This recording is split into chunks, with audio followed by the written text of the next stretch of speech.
కాదు. సరే, అయితే మీరు మొహాట పడుతున్నారు. రవికిరణ్ గారు ఏమైనా చెప్తారో అడుగుదాం. రవికిరణ్ గారు బాగా మొహాట పడుతున్నారు. డాక్టర్ ఏఎస్ రావు గారు తెలుగుదేశంలో అంతర్గతంగా జరుగుతున్న విషయాన్ని ఇలాంటి వేదిక మీద నేను పంచుకోలేను అని చెప్పేసి, ఇద్దరు బీసీలు వెళ్ళిపోయి ఇద్దరు ఓసీలు వస్తారట. ఒక ఆయన అందులో కిలార్ రాజేష్ గారు, నేను ఇందా చెప్పిన కంబంబటి రామ్మోహన్ రావు గారి తరహాలో మంచి లాబింగ్ చేయగలరు. ఆయనకి మంచి పేరుంది, చక్కటి పేరుంది, సమర్థుడు, అందులో డౌట్ లేదు. అండ్ యంగ్స్టర్ కూడా అతను. అటువంటి ఆయన్ని ఇంకో సతీష్ గారిని ఎవరినో తీసుకొస్తారట. ఇన్ టర్న్ మోపిదేవి గారికి ఎమ్మెల్సీ ఇస్తారట. మోపిదేవి గారు అంటే తనకు జరిగిన తీవ్రంగా అన్యాయం చేసిన వైఎస్ జగన్మోహన్ రెడ్డి గారి మీద ఆగ్రహం ప్రదర్శిస్తూనే తనకి అవకాశం ఇచ్చిన వైఎస్ జగన్మోహన్ రెడ్డి గారికి ముకుళితో హస్తాలతో ధన్యవాదాలు చెప్పారు. అంటే ఒకటి మనకి అపరిచితుడు సినిమా చూస్తే దాంట్లో కాంట్రాస్ట్ అపీరెన్స్ ఉంటుంది ఆయనది, విక్రమ్ది. అలాగే ముందు ఆగ్రహం ప్రదర్శించడం, వెంటనే 2 నిమిషాల వ్యవధిలో ఇలా 2 చేతులు జోడించి ఆయనకు ధన్యవాదాలు చెప్పడం. ఎలా చూస్తున్నారు దాన్ని? సార్, ఇప్పుడు ఇందాక కృష్ణాంజలి గారు ఒక మాట అన్నారు. 2014 తర్వాత టీడీపీ నుంచి బీజేపీలోకి 4 ఎంపీలు వచ్చారు.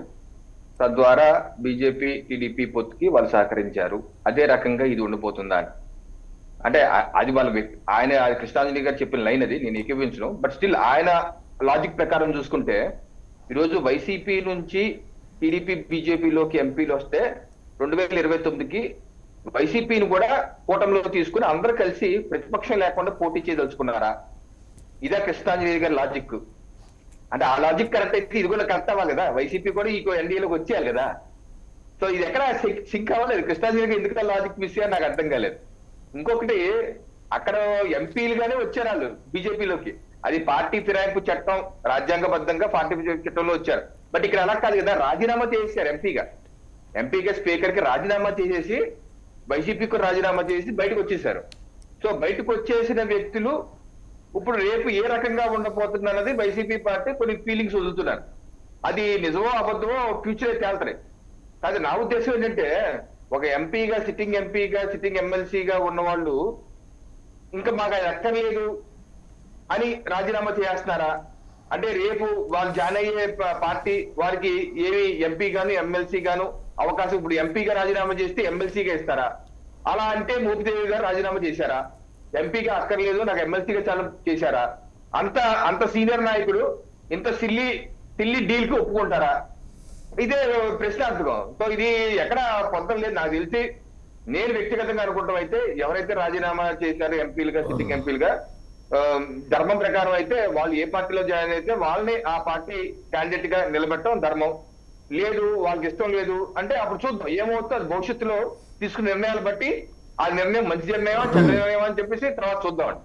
ఇంకోటి, వైసీపీ ప్రతినిధి వారు ఇందాక మాట్లాడుతూ ఒక విషయం వాస్తవం చెప్పారు. ఇప్పుడు ఇందాక దాకా మన డిస్కషన్ ఏంటి, ఈ జత్వాని ఎపిసోడ్ లో జగన్మోహన్ రెడ్డి గారికి తెలుసా తెలియదా అన్నది ఒక డౌట్ అయితే ఉంది. అందరైతే ఊహాగానాలు జగన్మోహన్ రెడ్డి గారే చేయించారు అని ఉంది, కానీ కరెక్ట్ గా గంటాపదంగా చెప్పడానికి లేదు. కానీ వైసీపీ ప్రతినిధిగా ఒక మాట నేశారు. ఏ అయితే కుక్కల విద్యాసాగర్ తను చీటింగ్ చేసింది ఈ అమ్మాయి, ఆర్థికంగా నష్టపరిచింది కాబట్టి 2019లో నేను పోటీ చేయలేకపోయానని బాధపడ్డాడు. ఈ విషయాన్ని అప్పుడు వైసీపీలో పార్థసారథి గారు జగన్మోహన్ రెడ్డి గారికి చెప్పారు అని అన్నారు ఇందాక ఫ్లోలో. అంటే ఏంటి, ఈ ఎపిసోడ్ జగన్మోహన్ రెడ్డి గారి దృష్టిలో ఉంది అన్నది వైసీపీ ప్రతినిధిగా వారు లైవ్ లో ఏకీవించారు, లేకపోతే వాస్తవాలు చెప్పేశారు. సో ఈ కోణంలో కూడా అధికారులు ఆలోచన చేయాలని చెప్పేసి నా ఉద్దేశం. రవికుమార్ గారు, ఇప్పుడు మోపిదేని వెంకటరమణ గారు ఇప్పుడు చేస్తున్నారంటే తెలుగుదేశం పార్టీలు ఏ విధమైన హామీ ఇవ్వలేదండి.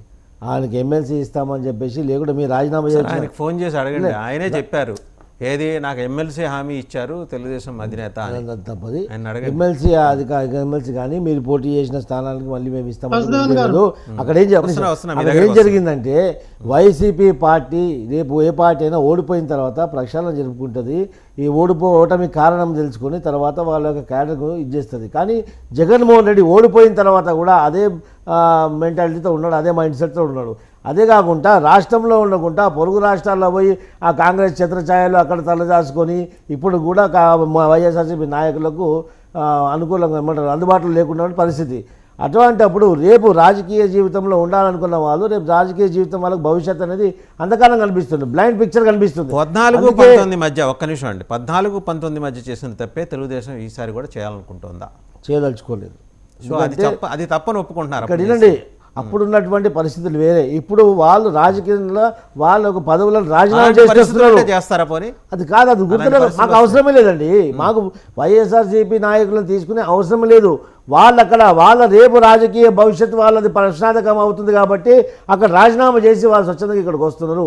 ఇక్కడికి వచ్చిన తర్వాత ఇవాళ రాజీనామా చేసి రేపు నోటిఫికేషన్ రాదు కదా, 4 నెలలు 5 నెలలు పడుతుంది. అప్పుడు పరిస్థితుల ప్రకారంగా ఉంటుంది. కానీ అంతే తప్ప ఇప్పుడు మీరు రాండి రేపు పొద్దున మీకు వస్తుందని కాదు కదా. ఇప్పుడు తెలుగుదేశం పార్టీకి వేరే పార్టీ నాయకులను తీసుకునే అవసరం లేదు. మాకు ప్రజలు మాకు ఫుల్ మ్యాండేట్ ఇచ్చారు, మాకు అవసరం లేదు. ఈరోజు మేము రాజీనామా చేసి వచ్చారు. వాళ్ళు స్వచ్ఛతగా రాజీనామా చేసి వచ్చిన తర్వాత ఈ వైఎస్ఆర్సీపీ వాళ్ళకి కానీ ఎవరికి కానీ వాళ్ళ పైన విమర్శించే అధికారం కానీ అవసరం కానీ ఎవరికి ఉండదు. ఎందుకంటే జగన్మోహన్ రెడ్డి యొక్క మైండ్ సెట్, వైఎస్ఆర్సీపీ యొక్క ప్రభావం ప్రజల్లో ఏ విధంగా ఉన్నది, ప్రజల్లో రేపు తిరగలేని పరిస్థితి. ప్రతి వారానికి ఇలాంటి దిక్కుమాల కేసులు మీదికి వస్తున్నాయి. ఇలాంటి ఎన్ని కేసులు వస్తున్నాయి. వాళ్ళు ప్రతిపక్షంగా వాళ్ళ పార్టీ నిలదొక్కునే పరిస్థితి కూడా లేదు. కాబట్టి రేపు పార్టీ పూర్తిగా కనుమరుగయ్యే అవకాశం